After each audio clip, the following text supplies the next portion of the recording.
Nsaba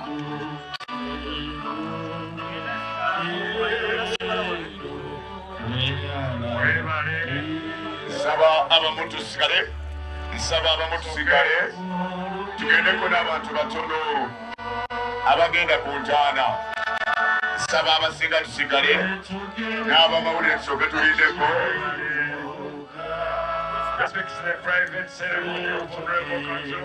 Nsaba abamawulire tusigale.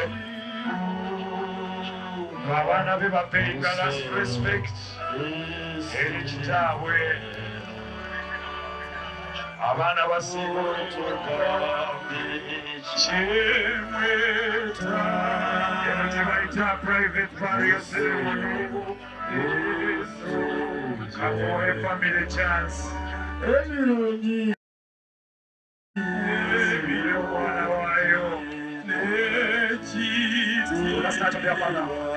The last touch of their love.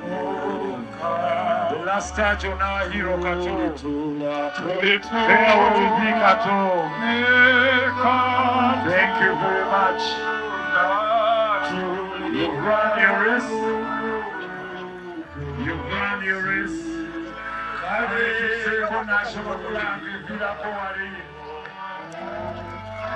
Zako Heroes flag evira ko wali Abayimba mukomawo. abayimba A quick one, a 1-minute service for Kato. Abasasonika ekisooka essula yakuna okuva ku lunyiriri olw'13 Bayibuli etugamba bweti. Naye tetwagala mmwe obutategeera abooluganda ebyabo abeebaka. Mulemenga okunakuwala era ng'abalala abatalina ssuubi. Kubanga bwe tukkiriza nga Yesu yafa n'azuukira, era Katonda alireeta bw'atyo abeebaka ku bwa Yesu wamu naye. Kubanga ekyo kye tubabuulira mu kigambo kya Mukama waffe, nga ffe abalamu abasigalawo okutuusa okujja kwa Mukama waffe tetulisooka abeebaka. Kubanga Mukama waffe yennyini aliko okuva mu ggulu n'okwogerera waggulu n'eddoboozi lya malayika omukulu n'ekkondeere lya Katonda. N'abo abaafiira mu Kristo be balisooka okuzuukira.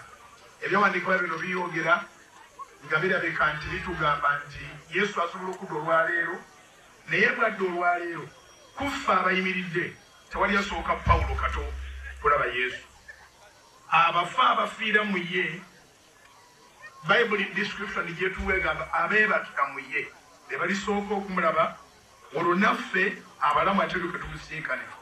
Egenda maaso n'okugamba 17 Basosolonika 4 ntandise na 13:18. Naffe abalamu abasigalawo ne tulyoka tutwalibwa wamu n'abo mu bire okusinkana Mukama waffe bbanga. Kale bwe tutyo tunaabeeranga ne Mukama waffe ennaku zonna. Ne lumaliriza olunyiriri 18 nga lugamba nti kale musanyusaganenga mwekka na mwekka n'ebigambo bino. Weewaawo Bayibuli etugambye okusanyusigana. Ndi musumba ate ndi muntu. Olwaleero bw'owulira ng'oyagala kukaaba nga tumutwala, kaabira ddala kitwagala ofeitinge nga tuvudde wano. Kaabira ddala kiveeyo. Muganda wange mugende sala esaala asomye ekyawandiikibwa. Kitalo nnyo, kitalo ddala, manya gange Wilson Mugembe, ndi pasita ate ndi muyimbi. Neebaza Katonda nti Uncle Kato yaŋŋamba yali talinnyangako mu kyaki okumala emyaka 2, naye bwe namuyita enansana lwe lunaku yajja mu kyaki. Ekintu ekyo kyansanyusa nnyo abadde ayinza Katonda. Maama n'ennyumba tondero pasita. Katusabe. Ayi Katonda omwenzi wa buli kintu, tukwebaza olw'ebbanga ly'otwazise Kato. Tukwebaza ti amawulire bwe gazze waliwo effumu eriyita mu mutima ogwa mukyala we ogwa banna be bamwami Nsereko famire n'eŋŋanda n'abayimbi n'abazannyi naye wawaniridde omutima ogwo okusigala nga gukuba oba emitima egyo. Ayi Katonda omwesigwa, Bayibuli egamba nti yegwe bba wa bannamwandu era yegwe taata w'abamulekwa. Tukusaba era Bayibuli ekwogerako nti yegwe mubeezi atabulawo mu biro eby'okulaba ennaku. Tugenda okwerekera ku Kato effumu ebbanja ekituli ekiri mu mitima gwe wekka gwe abaatuulawo. Ayi Katonda tukwegayiridde nnyo oyongere okugumya mukyala we ne famire ye era neesabira buli muntu Mukama gwe wayogera naye ku bigambo by'okulokoka naye nga yatya. Tusabye Mukama, Bayibuli egambye mu Luka nti olitabeera n'endiga ze 100 emu bwebula aleka 99 ku lusozi n'anoonyeemu eyabula. Bw'oba oli wano ng'olwaleero otunudde n'olengera ako Kato ng'asirise, Yesu Kristo akonkona ku mutima gwo agamba bw'oggulawo n'ayingira ne bw'oliba ofudde olibeera mulamu.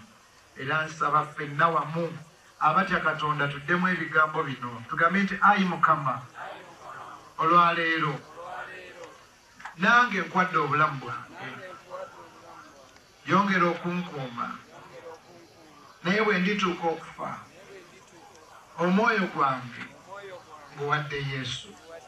Njatula ti Yesu gwe musana ogugoba ekizikiza, Yesu ly'ekkubo n'amazima n'obulamu. Mpangaaza nnyo naye bwe ndituuka okufa essaala eno empa obulamu obutaliggwaawo. Ayi Yesu nsonyiwa ebibi bye nzijjukira ebyo sijjukira. Ndokose mu linnya erya Yesu, amen. Tugenda kubanga bannayize tugenda naye bwe tutuuka eri then nja kulabulira ekyokukola naye tuwaliwo n'omu ku ffe ajja kusooka bafamire okubanga bakola omukolo gw'okusiika.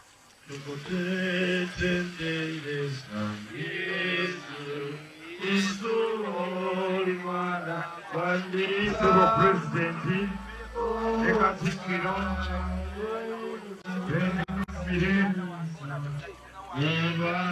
bannange abafyuno twagala kugenderamu eno gino gongoye kapeera nditi mugende maaso casket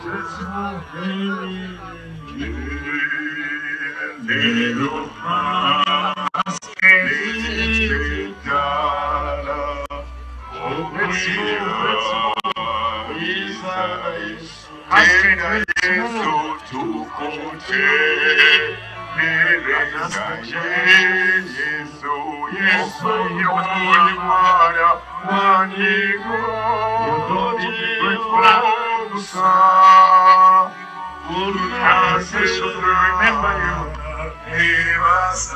One of those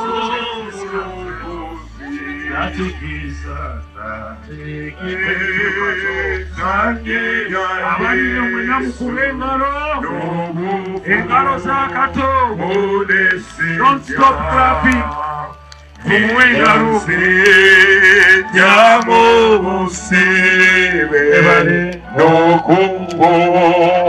Ya ponya linda Yesu dokutene wesaye Yesu imana wandiko umusa obale okabeya kato iwaza omuloko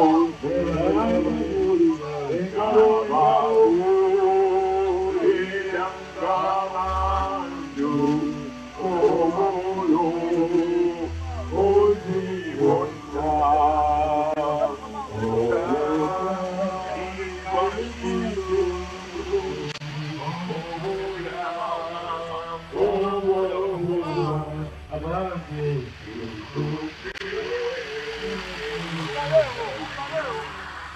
you.